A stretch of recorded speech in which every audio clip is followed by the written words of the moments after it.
about this one.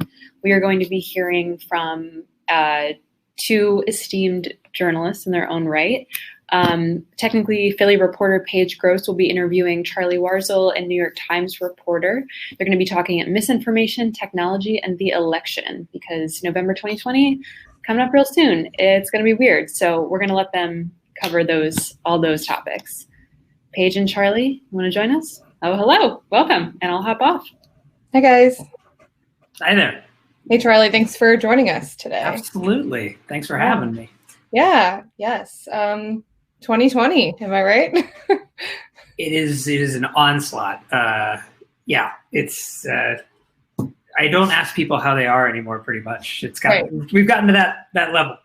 Yes. Yeah. And I'm sure as a political reporter or someone who covers kind of the intersection of tech and politics, there's an extra level to that I can't even imagine. So. Yeah, having to be plugged in all the time for your job is, it's a blessing and a curse. There's always something going on, but there's a lot of times when it feels like you need to step back and you really can't. So it's difficult.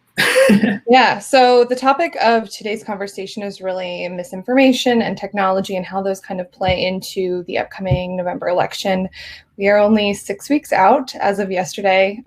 So just trying to kick things off, how, optimistic or pessimistic are you in your coverage and kind of how you're feeling right now that post November 3rd, most Americans will feel about how the election has gone? So without bringing people down too much, I'm extremely pessimistic at this moment, and that's really because I feel like we're in a situation where a lot of American crises are overlapping on each other. Yeah. You have a large sort of information ecosystem problem that has been built up very densely over a long period of time. You have a climate crisis. You have a racial justice crisis. You have a political polarization crisis. You have a pandemic, which has caused recession, mass unemployment, and a lot of economic precarity for a lot of people. And there's not really any end to all these. But what I've been seeing in a lot of my my reporting and my observations is that all these forces are acting on each other at once and sort of escalating each one. And so I think that a really good example of this is on about a week and a half ago when the wildfires were raging in Oregon and in California. There was a lot of misinformation coming up that anti-fascist protesters, activists, whatever, were setting a lot of these fires in Oregon in some of these small towns. That led to phone lines getting flooded, tip lines, things like that, resource lines, police having to spend their time and law enforcement just dealing with this like parade of scared people tossing out misinformation, not being able to use those resources for others. And the platforms really didn't catch this in any accurate amount of time. And what it did is it sort of organized and helped these smaller militia groups and people who are very worried about the threat of anti-fascist protesters and activists. They came out into the streets. They were pointing guns at journalists and just other bystanders, trying to help. People didn't leave their houses, and it is sort of the QAnon movement got really involved in spreading this. And it's a really great example of how all these things kind of work together and very quickly kind of collapse into each other. And so I think that's why the challenge right now is so great, and it's why I'm a little bit concerned, because we're not just dealing with one threat here. We're dealing with a series of them. Yeah. I mean, as a journalist, it was hard to imagine that in January, any one story would be bigger than just the election in November. And now, like you said, we're battling kind of multiple crises at the same time. That being said, I briefly covered the 2016 election. The Democratic Convention was here in Philadelphia. And yes, misinformation was definitely an issue then, but it definitely also feels a little bit more rampant this time around. Why do you think that is? Is it just that there's more platforms, there's more ways to spread information, or is it something else?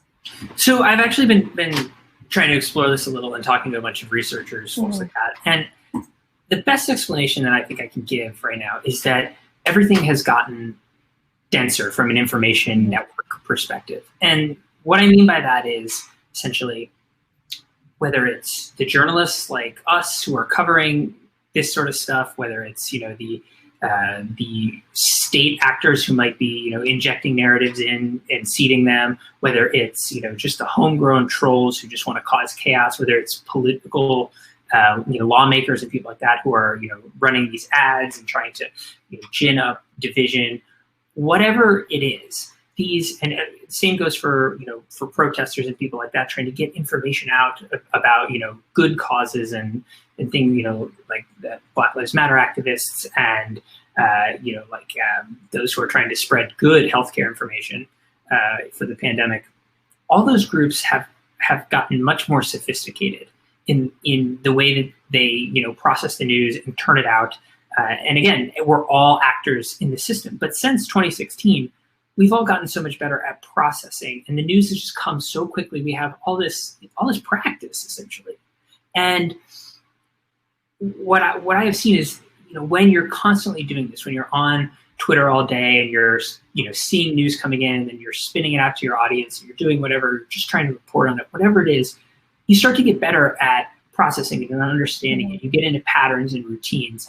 You get good at it in doing whatever your little role is in that information ecosystem. And because you're getting better at it, you're adding more followers. So there's more people who are there and they know what to expect from you and they come to you for that. So what I'm trying to say is that the machine is just incredibly well oiled, and the networks themselves, like the actual follower accounts, are getting bigger and more dense, and they're more connected, and people sort of know what to do. And I'll go back to that, that Oregon wildfires hoax. That was spun and turned around within, honestly, minutes of some of these news reports of these fires. And the speed with which and the sophistication with which and the groups of people who are just like ready to, ingest that and receive that and use that to, go on with their preferred narrative of reality. Yeah. All that's gotten better. So what I would say is that it's not that there's more outlets. I mean, there are, right? Like TikTok has a misinformation problem. It wasn't around in any way in 2016. There are actors and outlets and things like that have new and sprung up. But behaviors are what seem to be, they're sort of the same, and they're just, we're just kind of repeating this cycle at warp speed. Yeah, like you said, that there are accounts that kind of have grown an audience, and there are legitimate people who run accounts, and then there are bots. And is there any solid advice you have to figure out the difference or understand where that information is coming from? This is maybe, I don't know if it's an unpopular opinion, but I think that there's a lot of people who either waste time or energy to some degree really trying to constantly differentiate, right? But unless you're a researcher tasked with the understanding of revealing foreign network or sock puppet accounts or bots and things like that, it really kind of doesn't matter. And this is sort of similar to the idea of like, what is fake news? Like a lot of people still sort of use that moniker and say, well, it's news that's completely made up. Right. But there's actually not that much fake news. There is, for sure. It's bad, for sure. But there's not nearly as much like totally 100%, the writers are back in the writing room, cranking it out and putting it on Facebook. It's more kernels of truth that are manipulated and packaged and, carefully omitting, the good, honest facts and spun towards a particular narrative. And so it's very similar with the bots thing, which is that like, it's very rare that like an entire, campaign of, of misinformation or disinformation is based solely around a whole bunch of fake people. Like, yes, they amplify it. They give it a little more credence, perhaps. It's a definite part of the system that like they're always trying these big platforms to tamp down, and they're actually not that bad at it. They're killing fake accounts by the hundreds of thousands all the time, just purging them. Mm-hmm. But the issue is really that like the call is coming from inside the house in this election. There's so many people, like there is a lot of, there have been reports I think yesterday my colleagues at the Times put out some reports about some foreign meddling and disinformation being seeded on the platforms. It's true. It's a real problem. There are a lot of folks, at the Internet Laboratory at Stanford, the Atlantic Council. There's lots of people who are doing really good work identifying those cells, trying to work with the platforms to take them down. But the real issue, in my opinion, is that it's coming from inside the house. Mm-hmm. That sophistication I was just talking about over the last 4 years has led a lot of people to become better, vectors for misinformation and fake news or, false news, let's say, spun news than Russia could ever really hope to be. I mean, we have sort of fallen into these camps, and whether we were sort of pushed there or prodded there by outside forces or whatever, it's kind of too late to talk about that and care about that. Where we are right now is that this is, there is a huge amount of polarization and division in the country, and it's playing out and being manipulated by a lot of these actors on Facebook and Twitter and whatever. Yeah. Yeah. I mean, reporter to reporter, it definitely makes our jobs harder. Just this growing community of people who, like you said, fake news used to mean this is literally a made up story, and now it's just kind of being thrown out as anything that doesn't really align with what I want to be reading about today. So how has your job been made harder, I guess, by this misinformation? And I know you get to call it out because you write columns, and that's different than, other reporters. But how has it made your job harder, and what kind of can you do to kind of maintain some semblance of like traditional reporting where you just call out truth and say, here it is? I mean, I think that calling out the truth part of it is more important than ever. And no one, we can't shy away from that. And we can't shy away from that in our, it's not just us anymore. Like it's to everyone who is watching here.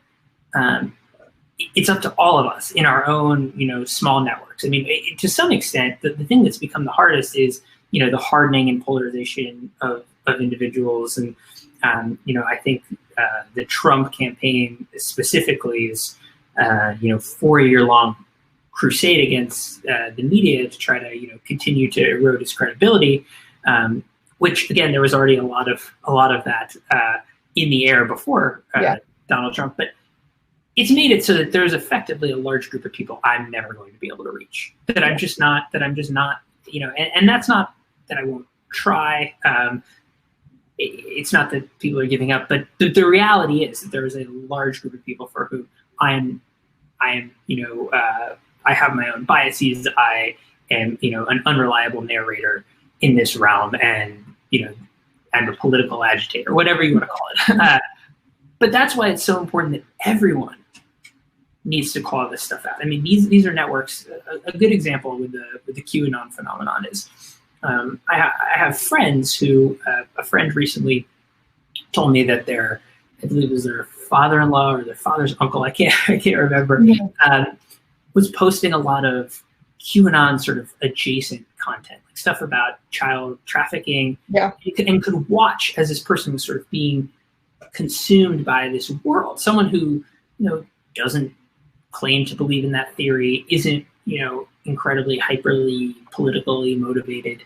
And, it was up to this person, my friend, to, reach out via that network and be sort of a bridge and say, hey, I'd like you to, look at some of these news stories. I want you to, I want to tell you, like, what I'm seeing is kind of concerning, and here's why. I think we all have a role to play there, especially right now. And it's, don't be confrontational. Don't be overly moralistic and judgy, but just say, like, hey, I wanted to reach out because I saw this. I'm a little bit curious as to, like, how you got there. Can you explain that to me? Do you fully believe this? reach out, be a neighbor, be a fellow citizen. And I think that that's really important right now because we are so divided that like we can all do a little bit of work, at the person-to-person level in our networks. Yeah. Yeah. And a lot of your recent reporting has kind of focused on, I know you mentioned QAnon, but also like you recently called Mark Zuckerberg the most powerful unelected man in America. And that goes a lot into kind of big tech giants' responsibility in managing misinformation. That has been a battle we have seen play out over the last few years with Facebook either labeling something as untrue or taking something down. And a lot of folks on, I guess, either side of the aisle have felt that no matter what Facebook does, it's not doing enough. So can you kind of expand a little bit on what you meant by Mark Zuckerberg being one of the most powerful unelected men in America? And I guess just what tech giants' responsibility could be in this moment? Yeah, I mean, so first, I think it's a little bit fraught for me in general because, I wrote that column and a number of people kind of pushed back and said, what you're doing is you're basically, telling him not to do anything, right? Like if you're saying he's got too much power, he shouldn't be exercising it, you're alienating this powerful person at a moment when they're actually trying to do something good. I'm receptive to that.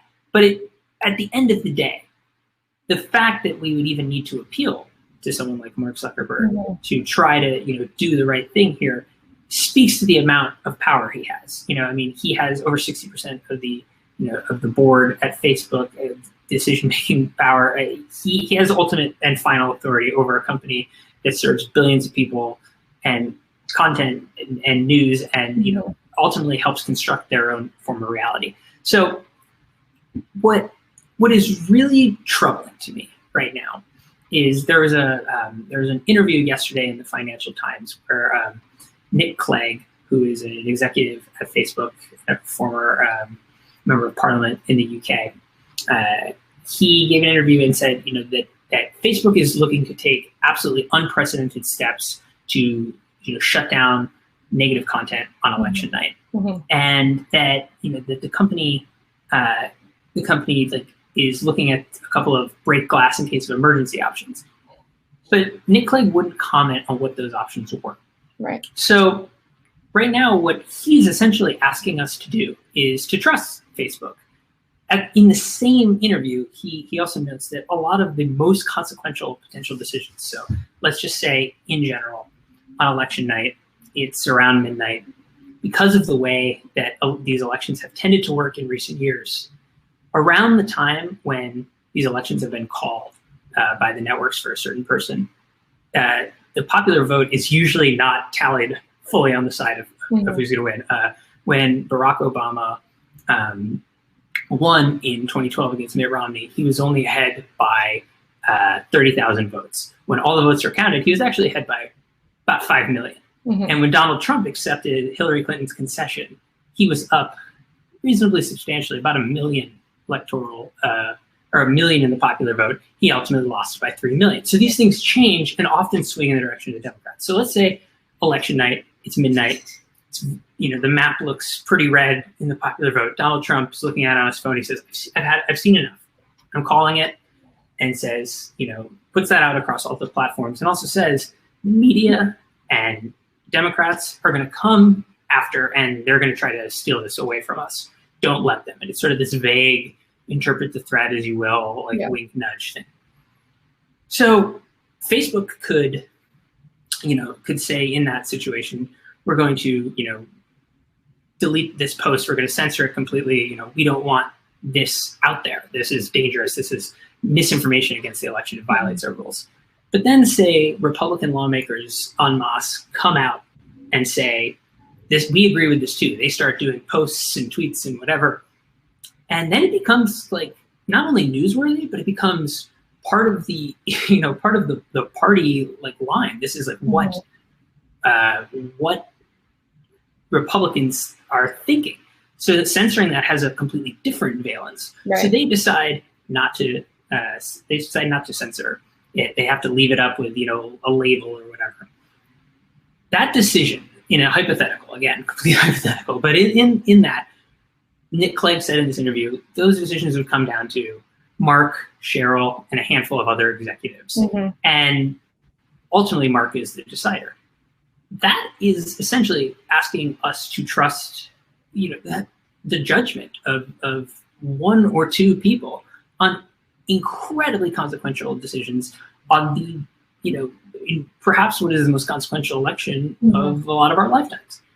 And so that is what I mean by how he's the most powerful and elected person in America. And I think as a result, what needs to happen is I think these companies actually in the next couple of days, weeks, need to come together and say, we are going to come up with, in an unprecedented fashion, more standards of how we're going to judge this. But we're also going to make our takedowns very transparent. We're going to show a lot more of what we're doing and allow you to see it and judge us and hold us accountable, because this moment isn't about being seen as biased or not biased. This is it. This is the major stress test of all of our rules and our values and our platforms. And we can't just leave it into the hands of one or two people. Right. Before I kind of lead, we have a couple of more minutes left. I just want to remind folks that if they have questions for Charlie, to please feel free to drop them in the chat and I'll kind of shout them out as I see them. But I agree with you about how we might see 6 weeks from now play out, providing plenty of opportunity for misinformation to kind of run rampant. And kind of to battle some of that, or what we've seen on the tech reporting side is, tools and software and algorithms that help kind of collect information. How do you feel about those as kind of a person who covers politics and technology? Do you think that they are net good, net bad for reporting and kind of for misinformation or not? When you say tools, do you mean like CrowdTangle and stuff like that? Yeah, or I don't know. There's even been talks of AI being able to write simple stories based on gathering information. And I mean, nothing is going to be better at present. It could all very much change in the next couple of years for sure. But with the tools available, there's probably nothing that's going to be better in spotting this stuff and really analyzing it and knowing the subtleties and the consequences than humans. Humans are just going to be the best at that. And especially humans in the country where it's happening. As we know, a United States content moderator is not all that great at sussing out, in Myanmar, what some of the context of some of these things means to horrible, disastrous results. I think with regard to some of these tools, again, it's about transparency. It's about what these companies are going to allow us to see. And so Facebook has this tool, CrowdTangle. My colleague Kevin Roos at the New York Times every day goes in and looks at the top performing posts and looks at trends and things like that to see what's really the most popular, what's really getting the reach. A lot of it, hyper-partisan conservative content and liberal content on Facebook. And when he presents that, people at Facebook say, well, that's just engagements. It's monitoring engagements. It's not actually showing you how popular, how many people have viewed it. But then they don't say that they actually have the power to show us that, and they don't. And that, I think, is getting to this idea of like this level of opacity is no longer tolerable. We need more from them because this moment is so urgent. Yeah. A colleague of mine just kind of shouted out that there's some opportunity for misinformation within Spanish language translation. Is there, have you kind of noticed any of that kind of in the last few months or so? I haven't. So I'm not a Spanish language speaker. So it's hard for me to get in there. But I mean, oh my Lord, like these. I mean, you have when you have content that then like translation in any language is an opportunity for the translator to inject small, subtle bits of misinformation or change that understanding. So yeah, I mean that's a big thing. Also, a lot of this content as it flows from country to country inside, chat apps and things like that. I mean, WhatsApp is a great example of a place that is hard to crack. Like when those things spread out and go viral in different text threads, it's much harder to track than public posts or ads, which are sort of the lowest hanging fruit at Facebook.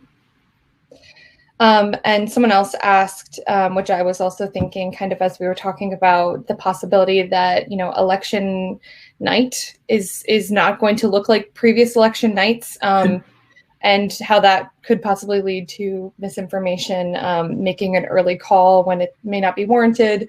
The only kind of run-up we've had, or the experience we've had, was with the primary elections kind of throughout the country, experiencing like a higher volume of mail-in voters than ever before. So what do you expect election night to look like? And I guess, when would you say we might be able to have an actual call? Is it, do you think we'll wake up in the morning and know, or?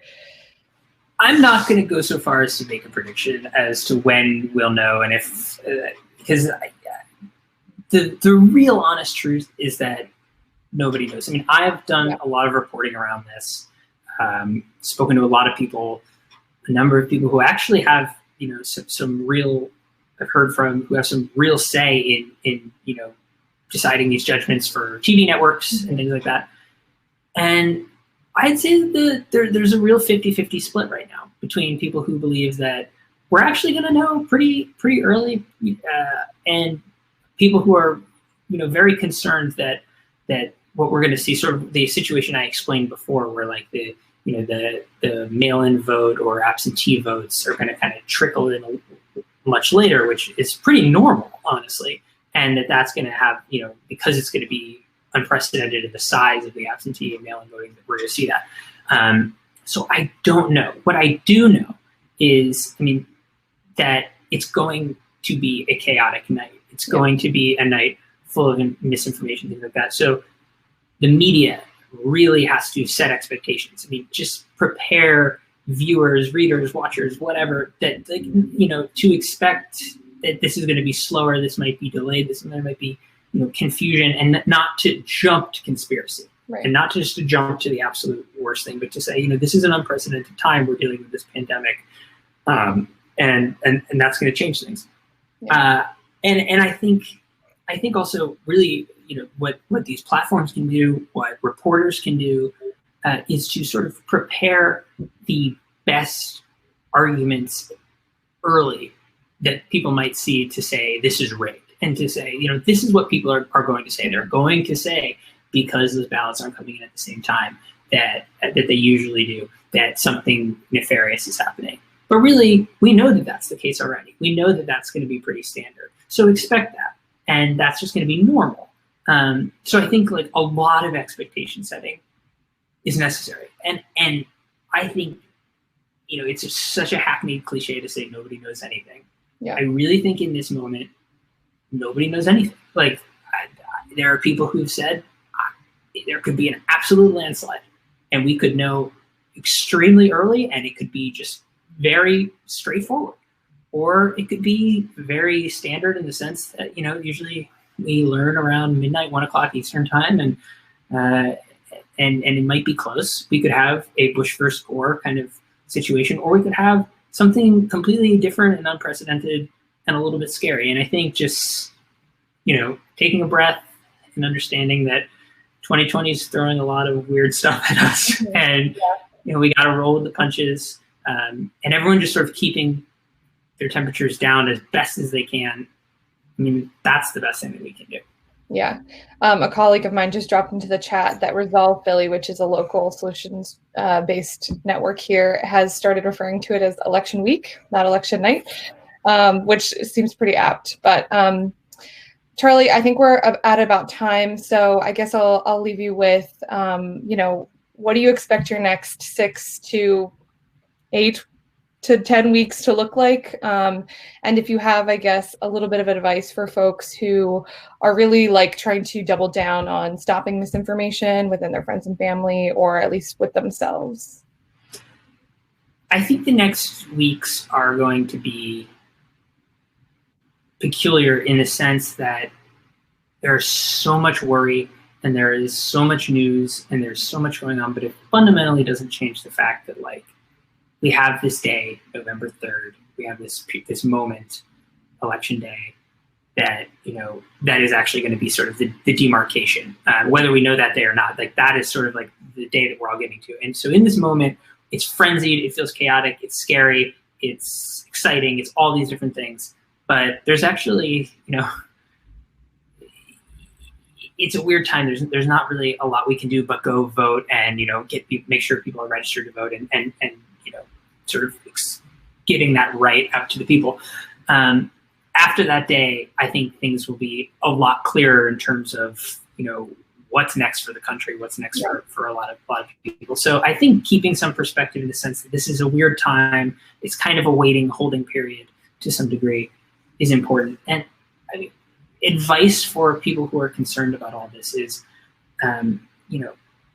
like I said, try to, step in if you see something, kindly offer some advice, be a good, healthy proponent of information in your own environment. Don't get carried away in your own place. Don't be a vector for this stuff yourself if you care about it.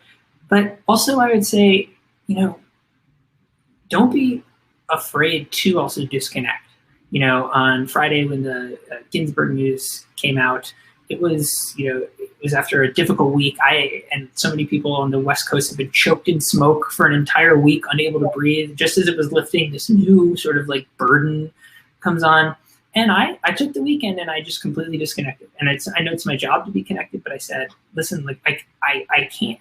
You're not going to get the best of me if I'm constantly plugged into this. So I would say to a lot of people, do not be afraid when you feel overwhelmed to step back, because that's the best way to de-escalate all of this, is to just, take some time for yourself, recenter yourself, and then come back when you feel like you can handle it. And if you can't, don't be ashamed of that. You can still be a great, citizen in your democracy without being on Twitter all day. Right. I know. That's something I've definitely been working on myself, is just kind of trying to make my consumption purposeful and timed and limited.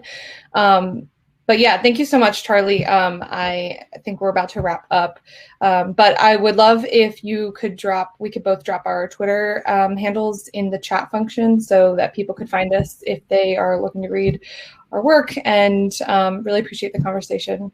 Yeah, thanks for having me. This is great. And sorry to be such a downer. No. Let's go. It's 2020, man. Go vote.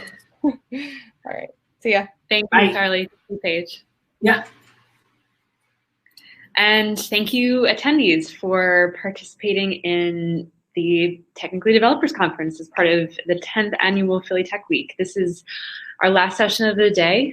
So we've just wrapped up the 2020 Developers Conference. I am taking Charlie's advice to heart. I will be disconnecting later tonight. It's been a long day, but I really appreciate everybody who has spoken today, shared their case studies, everybody who's been active in the chat. It's been a really great conversation. A lot of great questions have come through. You're welcome to check out the networking session for the next couple of minutes. Yes, Chris Wink just dropped a note. For anyone who missed the chance to say hi to any of our speakers or want to learn a bit more about the growing engineering teams and tech firms, I know many are hanging around in the expo section. So consider doing a final hello and goodbye to make sure that you met someone new today. So please take that advice as well.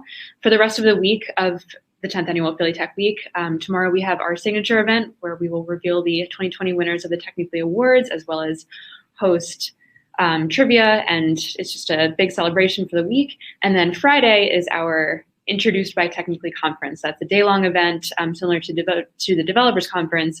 It's focusing on building better companies and more equitable hometowns. And so that's a whole bunch of awesome speakers from all around the country, really. So please join us there on Friday. Join us tomorrow. Join us on Twitter throughout the week, #PTW20, and we will see you next time at the Technically Developers Conference. Thank you.